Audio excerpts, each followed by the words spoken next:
Assalamualaikum warahmatullahi wabarakatuh. Kali ini saya mendapat tugas dari mata kuliah pembelajaran digital terkait platform pembelajaran. Adapun dosen pengampu yaitu Profesor Dr. Sunyono MSI, Profesor Dr. Agus Suyatna MSI, dan Dr. Rangga Firdaus Eskom Mkom. Sebelum kita masuk ke dalam platform pembelajaran, tentunya yang harus kita pahami yaitu apa itu platform pembelajaran.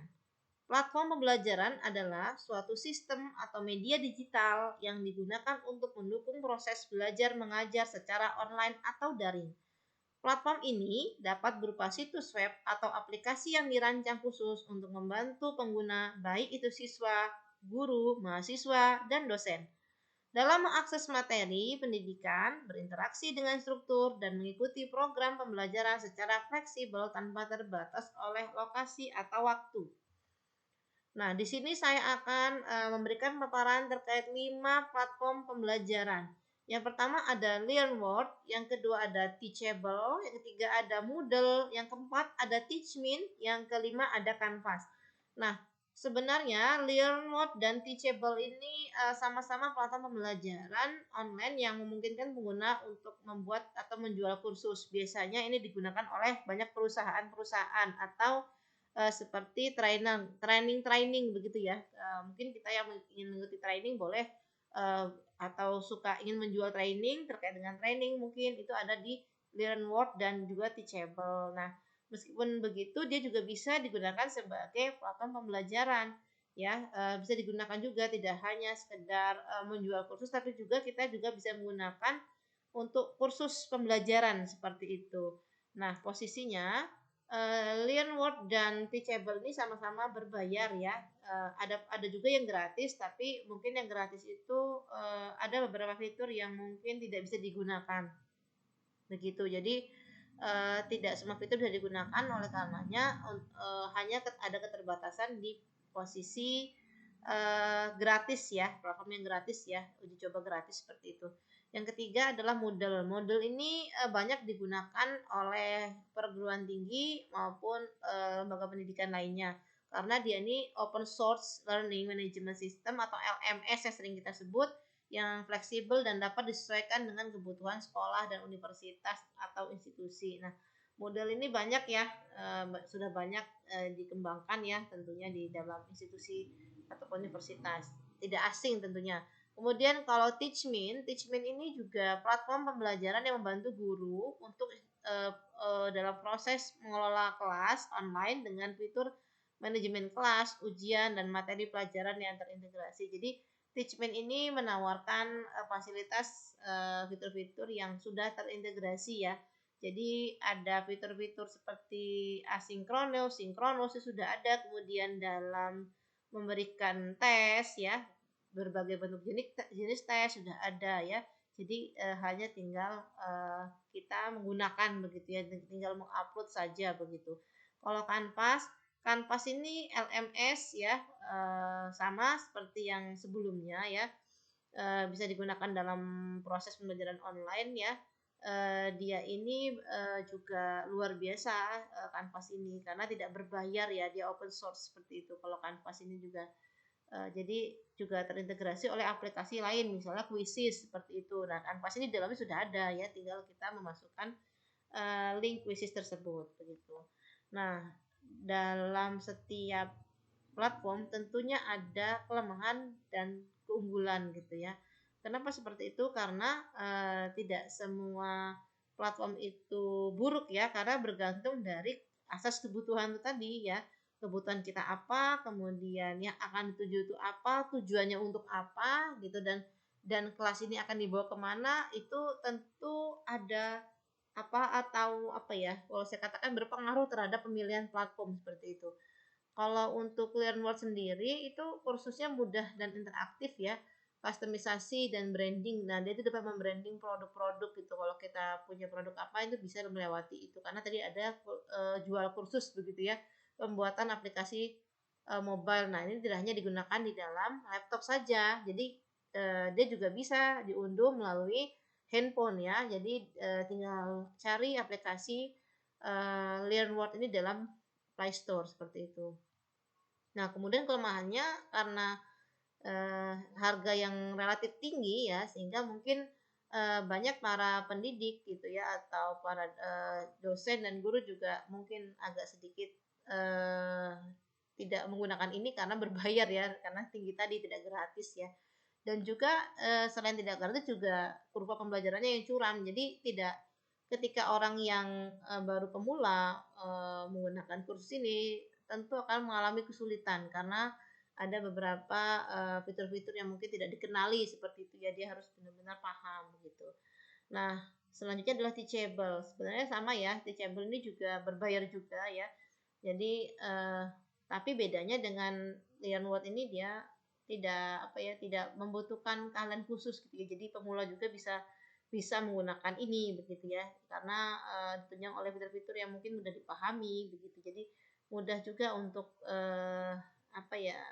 sebagai pemula untuk belajar juga lebih mudah seperti itu. Kemudian juga dukungan beragam format dan konten. Jadi untuk pembuatan konten materi yaitu bisa disesuaikan gitu, dan di sana juga menyediakan banyak format begitu, boleh juga PDF, Word, ataupun PowerPoint, ataupun bahkan video seperti itu kita bisa menayangkannya gitu. Kemudian juga skalabilitas. Nah, skalabilitas ini posisinya tidak terbatas jumlah mahasiswa yang bisa masuk ke dalam kelas kita seperti itu. Jadi banyak gitu ya, boleh banyak, bukan kelas kecil tapi kelas besar. Nah, meskipun begitu ada kelemahannya, yaitu keterbatasan fitur dan paket gratis. Nah, namanya berbayar tentunya ada keterbatasan ya, hanya beberapa saja fitur-fitur yang terbuka gitu. Jadi kalau mau mendapatkan lengkap, nah tentunya harus berbayar seperti itu. Kemudian kustomisasi halaman penjual yang terbatas, penjualan terbatas. Jadi posisinya ketika kita ingin menjual kursus kita gitu ya, jadi tidak banyak gitu, mungkin hanya maksimal 2 seperti itu ya. Mungkin kalau kita ketika berbayar mungkin berbeda. Oke, lanjut.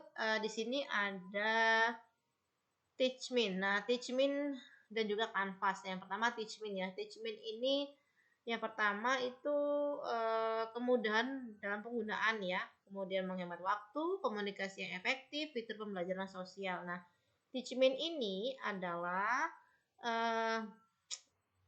Learning Management System LMS ya, yang ramah pengguna. Jadi memang menawarkan berbagai fasilitas. Bisa dalam tetap virtual seperti itu ya, tetap punya memfasilitasi terkait dengan tatap maya virtual seperti itu, dan bahkan bisa direkam ya begitu. Jadi tidak perlu berbayar ya, bisa digunakan. Ini kelebihan dari Teachmin ya, penggunanya Teachmin itu dengan mudah bisa melakukan tatap maya begitu. Kemudian ada kelemahannya gitu, hanya keterbatasan kustomisasi. Tapi terkait dengan kelemahan, untuk Teachmin ini tidak begitu menjadi fondasi ya, karena hanya keterbatasan kustomisasi ini hanya misalnya kesesuaian antara gambar kursus misalnya dengan item khusus, misalnya pembelajaran digital, tapi mungkin gambarnya mungkin kurang sesuai dengan gambaran deskripsi pembelajaran digital, itu saja. Selanjutnya Canvas. Canvas ini berbasis cloud ya, sudah berbasis cloud ya. Fitur penilaian lanjutan, skalabilitas, alat komunikasi yang komprehensif. Nah, Canvas ini juga banyak digunakan para pendidik ya, terutama guru ya, banyak sekali Canvas digunakan begitu. Kemudian karena dia posisinya open source tadi ya, posisinya itu gratis ya, tentunya ada kelemahan begitu ya, karena data-data yang kita sajikan itu bisa diakses oleh orang lain, baik materi maupun apa saja yang kita kerjakan seperti itu. Jadi terkait dengan privasi itu agak sedikit mengalami kekhawatiran gitu. Kemudian ada keterbatasan dalam fungsi online, offline gitu. Canvas ini bisa digunakan online dan offline gitu. Ketika offline mungkin kita hanya bisa peserta didik itu mahasiswa hanya bisa mungkin memberikan pesan gitu ya di chat, dalam kolom chatnya begitu ya. Selanjutnya kalau untuk misalnya dia akan mengulang kembali, misalnya memutar video pembelajaran yang tadi sudah dilakukan, itu banyak sekali yang tidak bisa, dia memerlukan akses internet seperti itu. Nah, yang terakhir adalah Moodle. Nah, Moodle ini memang luar biasa ya, yang tadi saya katakan. Moodle ini gratis dan open source, ya, fleksibel sekali, kemudian tidak terbatas jumlah mahasiswa yang di apa yang bisa diikutkan dalam proses pembelajaran online, kemudian dukungan multibahasa, dia bisa menggunakan berbagai bahasa, kemudian tentunya customnya luar biasa ya, jadi bisa disesuaikan dengan gambaran kursusnya seperti itu. Nah, meskipun begitu, tentunya model ini kelemahannya pengguna model ini harus memahami dulu gitu ya, secara teknis tentunya bagaimana mengaplikasikan model gitu ya, tentunya seperti itu. Kemudian juga harus memiliki dukungan sarpras tentunya. Jadi model ini membutuhkan pihak ketiga ya. Jadi memang tidak bisa digunakan dalam posisi lembaga pendidikan atau universitas yang mungkin sarprasnya kurang memadai seperti itu. Jadi harus benar-benar sarpras yang oke.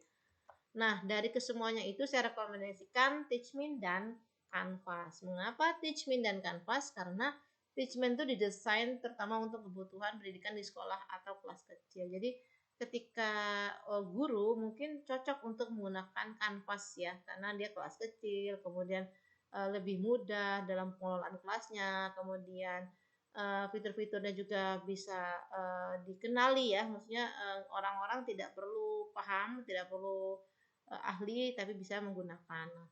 Kalau untuk perguruan tinggi seperti dosen, kalau teachment ini bisa, tapi karena posisinya kelas kecil dia tidak bisa menambahkan banyak kelas begitu.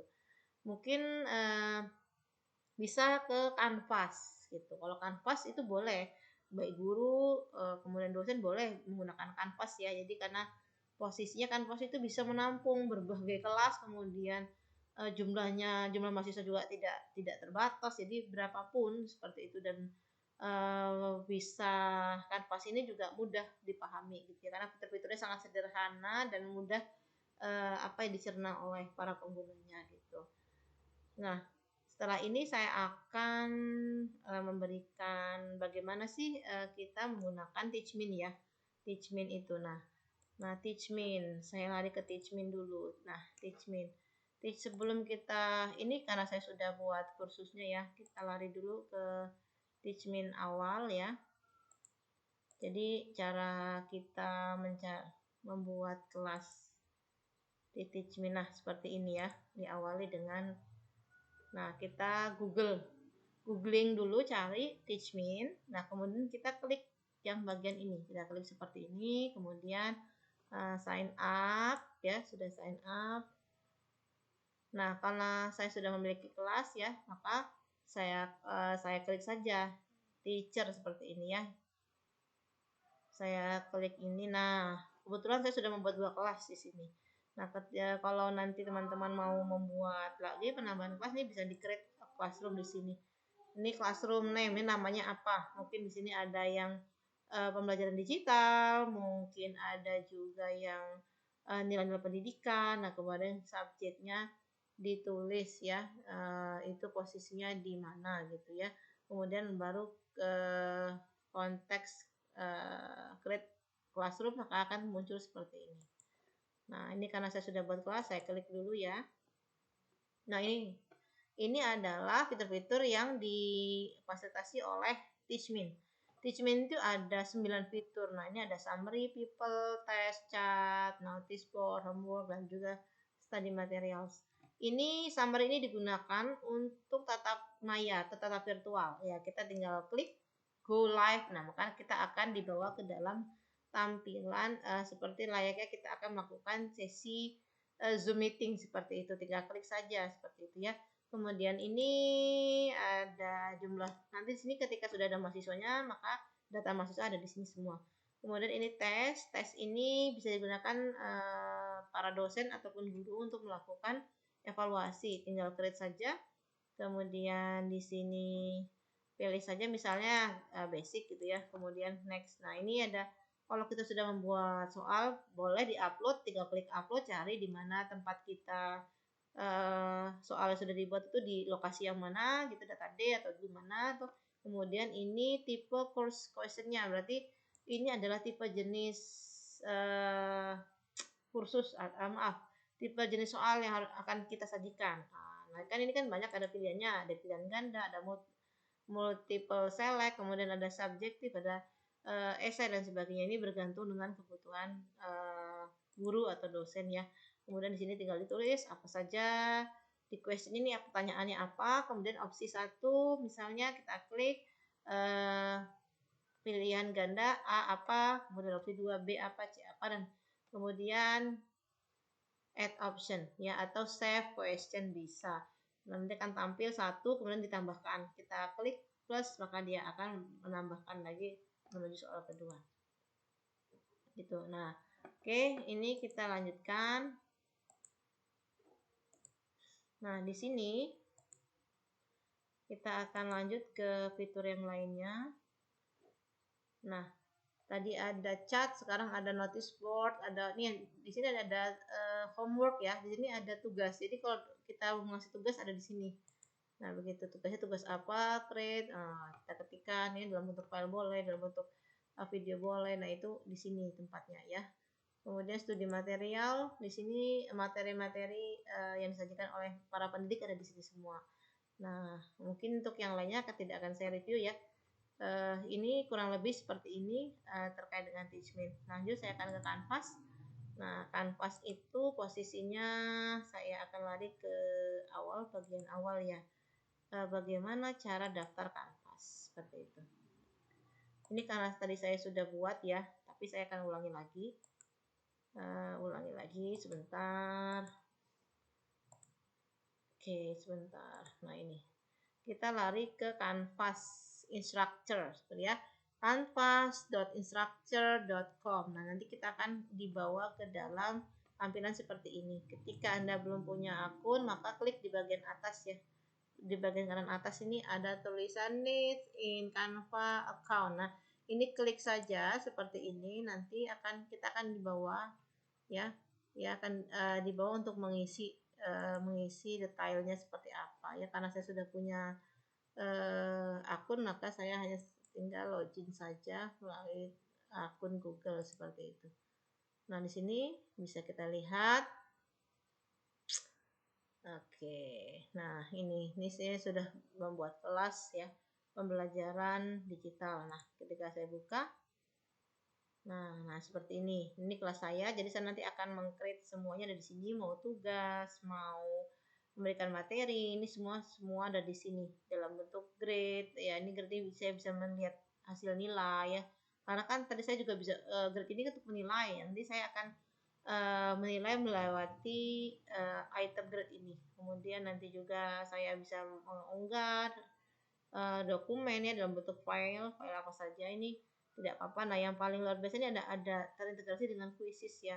Jadi kalau ketika kita akan melakukan games dengan Quizzes, bisa tinggal kita klik, nanti kita masukkan linknya seperti itu. Nah, di sini juga dilengkapi dengan kalender ya. Kalender ini juga bisa kita atur sesuai kebutuhan. Misalnya kita memberikan keterangan ya, akan UAS kapan, UTS kapan, di sini sudah ada begitu. Kemudian inbox ini digunakan untuk bagi guru dan dosen juga sebenarnya bisa mengirimkan pesan begitu, mengirimkan pesan kepada mahasiswa. Begitu juga dengan mahasiswa mengirimkan pesan kepada dosen atau guru begitu ya, juga bisa. Jadi di all course ini akan muncul jumlah pembelajarannya berapa, karena kita posisinya ada satu, maka kita klik, maka nanti tinggal keluar begitu ya, keluar tempat untuk mengetik pesan gitu. Kemudian ada history. Nah, semua apa yang sudah kita lakukan itu di sini terangkum, ada tanggal, ada waktunya, jadi kita tidak mungkin lupa ya gitu. Jadi sudah tersistem seperti ini. Nah, mungkin itu saja yang bisa saya sampaikan. Terima kasih sudah memberikan kesempatan kepada saya untuk bisa memahami platform pembelajaran. Saya akhiri. Wassalamualaikum warahmatullahi wabarakatuh.